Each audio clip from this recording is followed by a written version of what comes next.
बड़ी गाड़ियों का शौक रखते हो तो मेरे पास आपके लिए एक बहुत बड़ी गाड़ी है। This is the new MG magister. सबसे बड़ी गाड़ी, इनफैक्ट सिर्फ बहुत बड़ी नहीं, सेगमेंट की सबसे ज़्यादा बड़ी, सबसे ज़्यादा चौड़ी, सबसे ज़्यादा लंबी गाड़ी ये हो जाती है। हाउएवर कुछ ऐसे रीजंस हैं जो आपको पता होने चाहिए, और उसके साथ साथ कंपैरिजन कि क्या आप उस गाड़ी को छोड़ के जो सबकी फेवरेट होती है उसको छोड़ के ये लेने का सोचोगे या नहीं सोचोगे, सब बताऊंगा इन दिस डिटेल वीडियो। क्योंकि अगर रुतबा जमाना है, एक नई गाड़ी लेने का सोच रहे हो, तो इसमें बहुत कुछ है। लेकिन अच्छी है या नहीं वो थोड़ा मैं आपको बताता रहूँगा।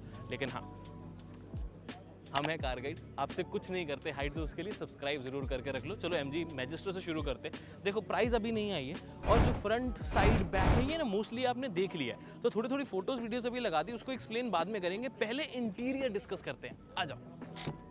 अब इतनी बड़ी है कि साइड स्टेप वगैरह तो ऑब्वियसली आपको चाहिए ही चाहिए, और अंदर आते ही आपको रियलाइज हो जाता है कि दिस इज़ ह्यूज। क्योंकि रोड प्रेजेंस तो देखो बाहर से पता लगती है, लेकिन सीट पोजीशन आपको यहीं से पता लग जाती है कि भाई कुछ तो बात है इस गाड़ी में।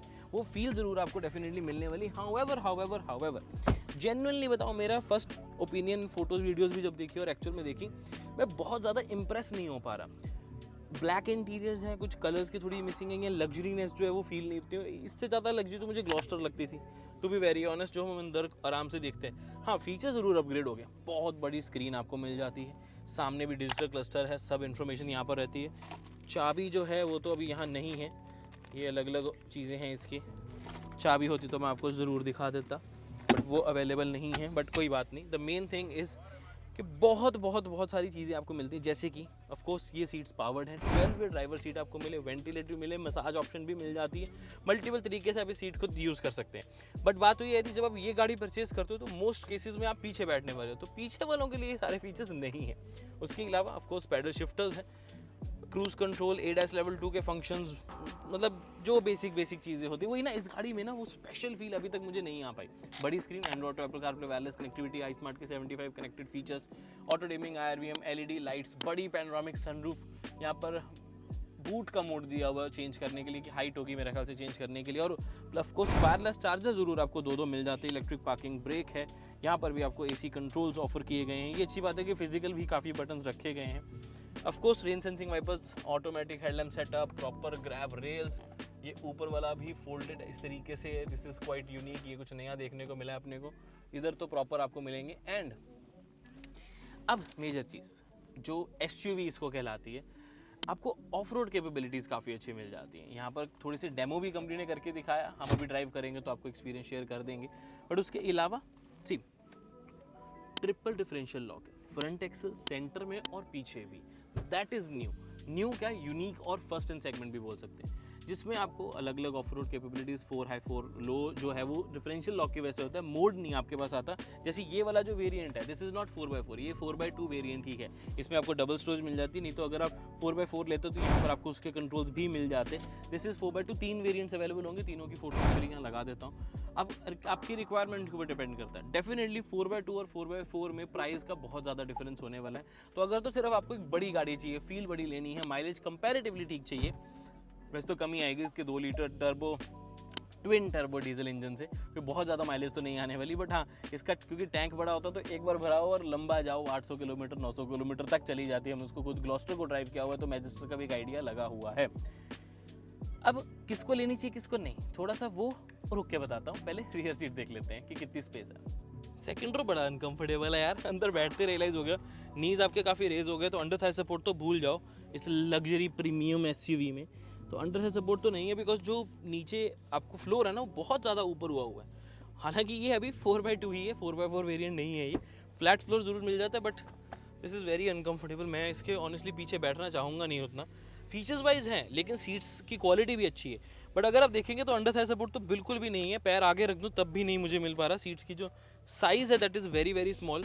ऑल्दो आपको यहाँ पर मिल जाते हैं of course sliding and reclining function, देखो प्रॉपर आर्म रेस्ट का फोल्डर्स भी है, हेडरूम अच्छा है, सनरूफ बहुत बड़ी है, LED लाइट्स हैं, रेयर AC वेंट्स पीछे तक। इनफैक्ट 3 जोन AC आता है इसमें, कि ड्राइवर के लिए अलग, को ड्राइवर के लिए अलग और पीछे पैसेंजर्स के लिए अलग। लेकिन अगेन मुझे ये थोड़ा गिमिकी सा लगता होता है, क्योंकि कैबिन इतना छोटा होता है गाड़ी का, अलग अलग टेम्पर, सपोज ये 20 डिग्री है, सपोज वो 18 डिग्री, सपोज मैं 25 डिग्री पे चला रहा हूँ। लॉजिक क्या है उसका, अल्टीमेटली हवा मिक्स हो ही जानी है, कुछ ज़्यादा फर्क नहीं पड़ने वाला। या तो सीट्स होती है ना कि हाँ इसका टेम्परेचर आप अलग रख रहे हो, सीट का इसका अलग रख रहे हो, पीछे लगा रहा फिर भी समझ आता है।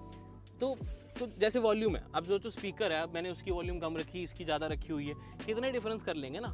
अल्टीमेटली इसका मैंने बहुत बढ़ा लिया, उसका कम कर लिया, तो अगले वाले को क्या सुनेगा, नहीं सुनेगा। Same goes with AC as well. तो हवा तो अल्टीमेटली सर्कुलेट होनी ही है ना, तो उतना ज़्यादा कोई डिफरेंस नहीं क्रिएट होता। Dual zone AC is enough. मेरे को पर्सनली लगता है कि अगर ड्यूल जोन एसी करना ही है ना तो रखो रियर के लिए अलग और आगे के लिए अलग, बस। ये लेफ्ट राइट वाला कॉन्सेप्ट तो बिल्कुल समझ नहीं आता, बट कोई बात नहीं। प्रॉपर ग्रैब हैंडल्स पीछे भी, ये जो सनशेड आप देख रहे हो ये मिलेगा नहीं आपको, ये एसेसरी है, यानी कि आपके पास अलग से भी सनशेड कोई नहीं दिया गया है, जो कि अब ऑलमोस्ट सारी गाड़ियों में आ रहा है 10-15 लाख में भी। कार्बन फाइबर फिनिशिंग है, ऑफकोर्स कार्बन फाइबर नहीं है। JBL के 12 स्पीकर सिस्टम है, इसको यूज़ करेंगे तो बेटर बताएंगे। जो ये स्क्रीन्स हैं दीज आर एक्सेसरीज, बट अच्छी ज़रूर लग रही हैं। प्रॉपर इसमें पोर्ट्स भी दिए गए हैं HDMI वगैरह के, तो आप यूज़ कर पाएंगे, क्योंकि प्ले स्टेशन खेलना चाहिए इस तरीके का कुछ, तो वो भी पॉसिबल है। प्रॉपर पावर सॉकेट आपको प्रोवाइडेड है और USB पोर्ट्स भी हैं, हालांकि USB A पोर्ट है, टाइप C पोर्ट नहीं है अनफॉर्चुनेटली, बट A पोर्ट है। एक्चुअली पता क्या है, मैं आपको सिंपल सी चीज़ बताता हूँ। MG को ये बात बुरी लग सकती है जो मैं भी बोलूँगा, बट MG मैजिस्टर एक लेटेस्ट प्रोडक्ट नहीं है। इंटरनेशनली ये काफ़ी देर से आ रहा है, अलग अलग नामों से भी आ रहा है, उसको थोड़ा थोड़ा अपडेट करके देते भी, तो इसमें ना आपको वो लेटेस्ट टेक वाली चीज़ें नहीं मिलती। मैं एक एग्जांपल देता हूँ, 333 लेआउट टाइप, मतलब ठीक है मैं नहीं कह रहा वो होना चाहिए था, बट मैं जनरली बात कर रहा हूँ कि आजकल जैसे वो कॉमन हो गया। टाइप C चार्जिंग पोर्ट्स हैं, एयर प्योरीफायर है, सनशेड है, ये चीज़ें ऐसी होती हैं जो आजकल ट्रेंड हो रही हैं। मैजिस्टर तक वो पहुँच ही नहीं बात, समझ रहे हो। So this is the whole concept of this car.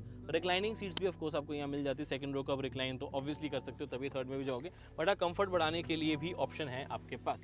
अब ऐसा करते हैं, थर्ड रो की स्पेस डिस्कस करते हैं और फिर बताता हूँ आपको लेनी भी चाहिए या नहीं। अब थर्ड रो में जाने के लिए कोई one touch tumbled feature type कुछ नहीं मिलता। जैसे मैंने इसको किया तो सिर्फ फोल्ड होगी इससे, और अलग से मुझे इसको स्लाइड करना पड़ेगा, which is again a very big drawback. अब इससे ज़्यादा सीट आगे हो नहीं सकती, पीछे जाने की जगह कुछ खास है नहीं। बच्चे भी अगर बैठना चाहेंगे तो उनको अलग से आपको पहले ट्रेनिंग देनी पड़ेगी कि भाई पीछे जाना कैसे है।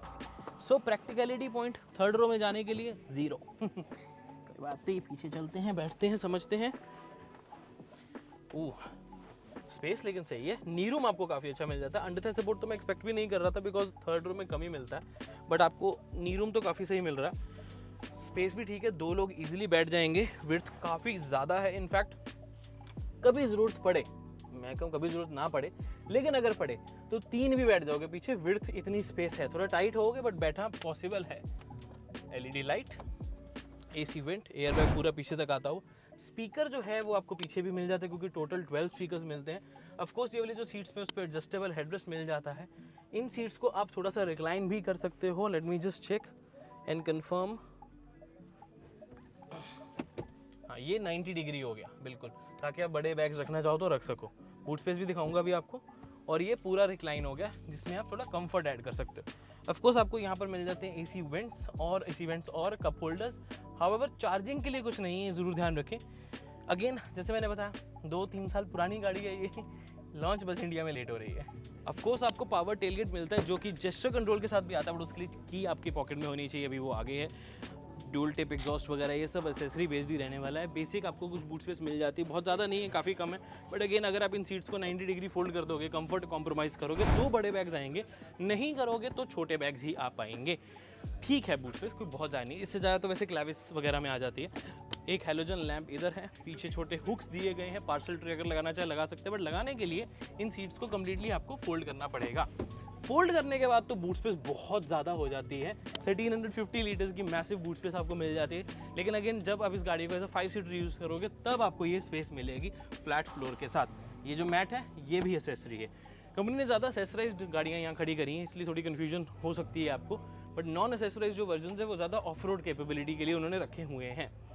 ओवरऑल रियर डिज़ाइन की बात करें, पावर टेलगेट तो चलो मिलना ही था इस सेगमेंट में शुक्र है मिस आउट नहीं किया इन्होंने। बट ओवरऑल जो डिज़ाइन है ना पीछे से भी देखने में आपको काफ़ी ज़्यादा मैसिव बड़ी बहुत बल्कि गाड़ी वाला फील आने वाला है। तो डेफिनेटली जब भी कोई इस गाड़ी को परचेज़ करेगा या रोड पे देखेगा तो उसे ये तो पक्का लगेगा ही लगेगा कि भाई जेन्युइनली इस सेगमेंट की सबसे बड़ी गाड़ी ये है।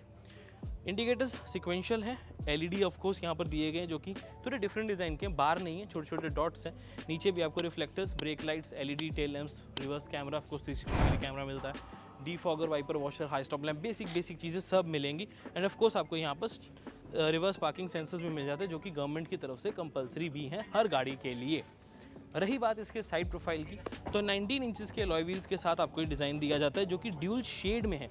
एक होता है ड्यूल टोन, एक होता है ड्यूल शेड। ये आपको अलग एंगल से अलग शेड भी देखने को मिलेगा, हालांकि वही चीज़ दिखती है, नाम गिमी की ज़्यादा लगता है। प्रोफाइल इज 265/55 R19, तो दैट्स अ गुड प्रोफाइल। आप इसको चलाएंगे तो ज़्यादा अच्छे से पता लगेगा, बट जिस तरह का सेक्शन रखा गया, I think it is going to provide a good comfortable riding experience. जो ये पूरा साइड स्टेप है, ये भी अगेन एक एसेसरी की तरह ही रखा गया है। क्लैडिंग एसेसरी, ये एसेसरी, डोर हैंडल की एसेसरी, ये भी एसेसरी, ऊपर भी एसेसरी ही है। इन सब की कॉस्ट 2-2.5 लाख के आसपास जाने वाली है जब सारा कुछ आप लगवाओगे।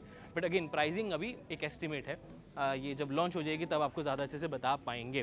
बट मैं एक एक्सपेक्ट करके चल रहा हूँ कि जो इस गाड़ी की ओवरऑल प्राइसिंग है वो थोड़ी कम्पिटिटिव रखी जाएगी। कंपनी ये चाहती है कि आपको फॉर्च्यूनर वगैरह से भी सस्ते प्राइस में उससे ज़्यादा चीज़ें मिल जाए।